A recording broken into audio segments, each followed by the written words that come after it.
Trust registration কিভাবে করবে? Trust registration first কারা করে? ট্রাস্ট বিভিন্ন রকমের হয়ে থাকে, educational trust, charitable trust, religious trust বা private trust and public trust. Basically একটা পাবলিক আর প্রাইভেট। প্রাইভেট ট্রাস্ট হচ্ছে ব্যক্তিগত, পাবলিক ট্রাস্ট হচ্ছে সর্বসাধারণের জন্য। তো মূলত যারা এনজিও নিয়ে কাজ করে বা বিভিন্ন এডুকেশনাল বা চ্যারিটেবল বা রিলিজিয়াস পারপাসে যারা কাজ করে তারা কিন্তু পাবলিক ট্রাস্টেই করে। তো সেই ট্রাস্টে মিনিমাম 2 or 3 মেম্বার্স লাগছে, প্রেসিডেন্ট, সেক্রেটারি, ট্রেজারার, অ্যান্ড তাদের আধার কার্ড, প্যান কার্ড বা ভোটার আইডি কার্ড সেটা লাগছে এবং ট্রাস্টের নাম আর অফিস অ্যাড্রেস লাগছে।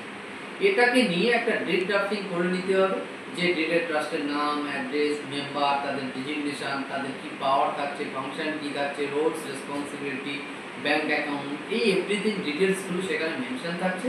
এবং ডিড ড্রাফটিংটা হয়ে যাওয়ার পরে নির্দিষ্ট রেজিস্ট্রি অফিস, সেটা লোকাল জুরিডিকশন রেজিস্ট্রি অফিস হতে পারে বা কলকাতার মেন অফিস যেটা হচ্ছে কলকাতা রাজভবন মেন গেটের অপোজিটে, তো সেই রেজিস্ট্রি অফিস থেকে ওটার কোয়ারি করতে হচ্ছে। কোয়ারি হয়ে যাওয়ার পরে ওটার ভলুম কপি দিয়ে বা স্ট্যাম্প ডিউটি দিয়ে সমস্ত কিছু করে রেজিস্ট্রির জন্য সমস্ত মেম্বারকে প্রেজেন্ট হতে হচ্ছে এবং তাদের উপস্থিতিতে সেই ট্রাস্ট ডিড রেজিস্ট্রেশনের কাজটা কমপ্লিট হচ্ছে।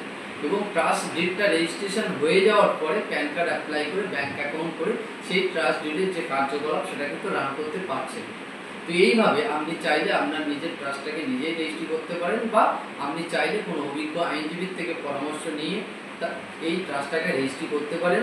তো সাবধান থাকবেন বিভিন্ন দালাল বা প্রতারকদের থেকে, তারা কিন্তু আপনাদেরকে বিভিন্ন রকমভাবে মিসগাইড করতে পারে। তাদের জন্য আপনাকে অনেক রকমের সমস্যার সম্মুখীন হতে পারে, তাই তাদের থেকে সাবধান, তাদেরকে এড়িয়ে চলুন। অভিজ্ঞ আইনজীবীদের থেকে পরামর্শ নিন, তারা আপনাকে সঠিক পরামর্শ দিতে পারবে এবং আপনাকে তারা কোনোদিনই কোনো সমস্যায় ফেলবে না। তো তাদের থেকেই আপনারা পরামর্শ নিন। আর সবাই ভালো থাকুন, সুস্থ থাকুন আর অলওয়েজ সতর্ক থাকুন।